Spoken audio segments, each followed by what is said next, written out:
Nguhamagaye ndi mu kiganiro nabonye wakoze ikiganiro uvuga ko ndi ikigarasha.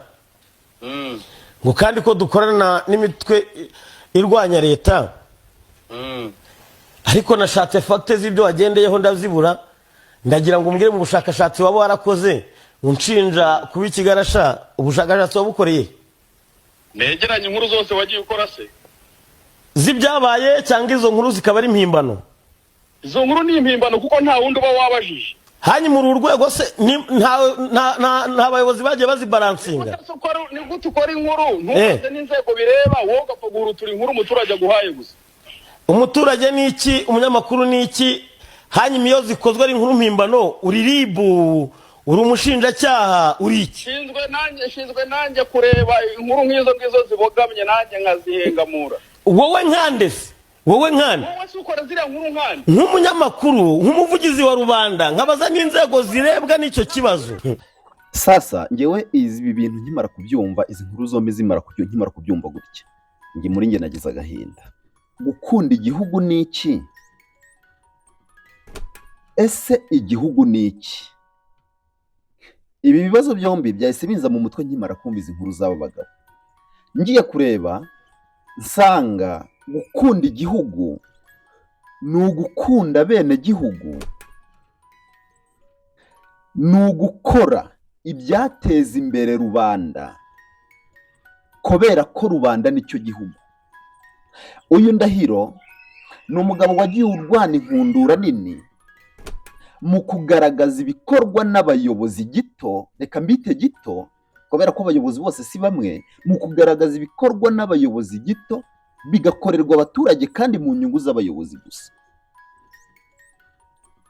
Tugiye tubibona, ntabwo natinya kuvuga ko hari akarengane abayobozi bakorera abaturage mu nyungu zabo.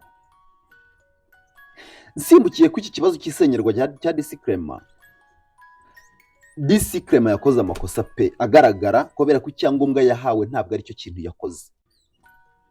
Nawe ubwe arabizi ko nubwo yateraga imigeri ariko nawe ari umunyamafuti, kuko ngira ngo no mu ibaruwa yanditse ageze mu igororero, nawe iyo baruwa yarayanditse avuga uti mumbabarire ababonye ibi bintu byagenze gutya nakoze amakosa. Iryo kosa nawe araryemera.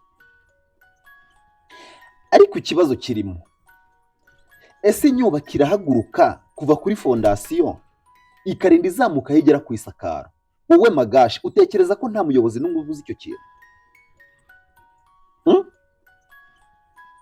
Ariko niba abayobozi bashobora kumenya ahantu hatemwa igiti mu ishyamba rya leta, ni gute umbwira ko inyubako ishobora gutangira kuva kuri fondasiyo ikagera aho ijya gushyirwaho igisenge? Iyo nyubako nta muntu urayimenya. Hari systeme zikorwa n'abayobozi banga igihugu. Ndabivuga gutyo kubera ko niba udakunda umuturage nta nubwo ukunda igihugu, kubera ko umuturage nicyo gihugu. Izo systeme zigakorwa mu nyungu z'abayobozi nk'uko nabivuze ntangira, bo ubwabo batitaye kuri wa muturage cyangwa se ku byo umuturage ashobora guhomba. Bitangira, wenda reka dufate mu kintu cyo kubaka, bitangira wowe ujya kwaka icyangombwa cy'uko ugomba kubaka. Aho ugiye kwaka icyangombwa nibo bakugira inama noneho y'uburyo bworoshye ugomba kunyuramo. Bakakubwira ngo bigenze gutya rero, n'ubundi uraza kwandika, bizatinda, bizagira iki, niba ushaka ibintu reba vugana n'uriya. Bagahita bagushyira kuri babandi twavuze ngo nabahigi, cyangwa se babandi Disikrema yagarutse mu kiganiro. Abo bantu rero nibo uha amafaranga bakayajyana hahandi n'ubundi wari kujya kwaka icyangombwa we ku bwawe uwumva ko ibintu bitunganye. Turi kujyana. Iyo ibyo bintu bimaze gukorwa muri ubwo buryo, inyubako urayiterura igazamuka ikagera kuri rwa rwego turi kuyibonaho aka kanya, cyangwa se kuri rwa rwego uvuga uti igikorwa cyanjye kiri kurangira. Ntibabura uko bakwiyenzaho bakajya bazana amananiza baguhamagara telefone za buri kanya, nawe ubwawe bikageraho bikagutesha umutwe, ukaba ushobora kugira uwo ubwira nabi witwaje ko ari umuntu mwavuganye. Uwo muntu ubwiye nabi rero niwe ugukoraho. Niba uza kugira gutyo ukumva babandi wahaye amafaranga ngo byageze ngiri runaka ngo ntawe twaba tukibigaruriye, urihangana tubikureho. icyo gihe ariko bwaba bakugiriye impuhwe, ariko ubundi hari n'igihe batakubwira wowe ukajya kubona ukabona nk'umurenge cyangwa se urundi rwego ruje gukuraho bya bintu. Kurwana n'ubuyobozi rero cyangwa se kurwana n'abo bantu baba baje, hari igihe ugira ingorane muri ba bandi wahaye akaba aribo baza kugusenyera. Ngaho mbwira ukuntu wakira ibyo bintu. Ndahiro Valens Papi rero reka mubwire ngo urwego rwawe ntabwo ari urwego rwo gusubizanya na Magashi, kuko Magashi ukuntu ameze n'uko agaragara mu maso uba ubona ari umuntu ufite n'ikintu cy'ikibazo ukuntu, cyangwa se ubana n'ikintu cy'ihungabana umuntu atamenya ukuntu agisobanura.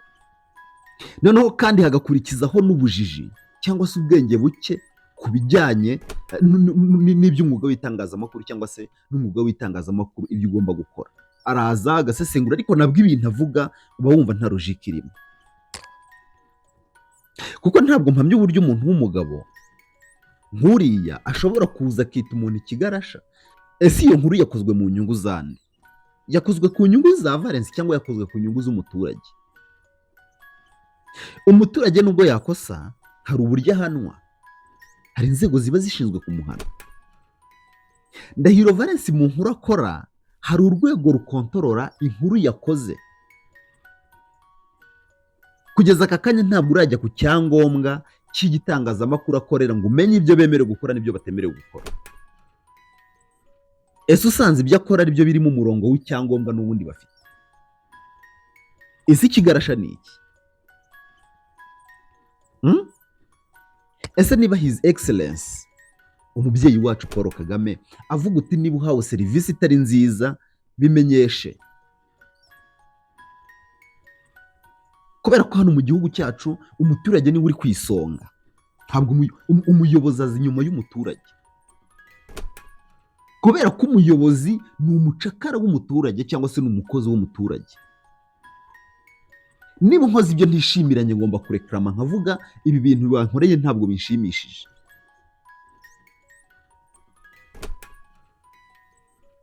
Turi kumwe? Ntabwo kwitwa rero intungane ntabwo ari ugufata ibintu byose n'umuyobozi akubwiye ngo ryama hasi ukaryama nta nkomyi. Niba umuyobozi akubwiye ngo gira gutya ibyo okay, twubahe inzego, kubera ko na Bibiliya iravuga ngo abo kubahwa tububahe. Ariko aho uburenganzira bwawe burangirira niho ubwanjye butangirira. Nunkandamiza ngaceceka nyine n'ejo uzakandamiza undi. Akse tujye tubibona ahantu batanga serivisi tukabona hari agasanduku k'ibitekerezo. Ako gasanduku k'ibitekerezo utekereza ko ari akiki? Ese gafungurwa nande? Niba we Magashi ushaka gufata abantu ku munwa ngo ntibagire icyo bavuga, ubwo ni wo ukunda igihugu koko? Ese ugikunda uri nkande? Gukunda igihugu ni ukwemera nkagendera mu murongo wawe, kandi atari kubw'inyungu za benshi. Okay, umbujije ikintu kubw'inyungu za benshi, aho ndabyumva. Umbwiye wikora iki kintu kubera ko kibangamira uriya n'uriya, aho ndabyumva. Ariko nujya kumvuza ikintu kubera ko wowe ubwawe kikubangamira gusa, icyo gihe niwe ufite ikibazo. Kubera ko nimpabwa serivisi mbi nkabivuga, ejo nawe nujyayo ntabwo iyo serivisi mbi uzayihabwa. Icyo tubibona muzehe wacu yari mu nama n'abayobozi, uburyo ababwira akabereka uburyo umuturage agomba kuza imbere y'ibintu byose. Magashi, hagarikiraho ibyo bintu byawe, nta gaciro biguha, nta muntu kurimo. Iga gukunda umuturage, iga kubana n'abaturage. Ubu ni ukuvuga ngo ugeze ahantu ugasanga umuyobozi arimo arahohotera umuturage we ntacyo wavuga ngo utiteranye. Come on, ngo uri muntu nyabaki?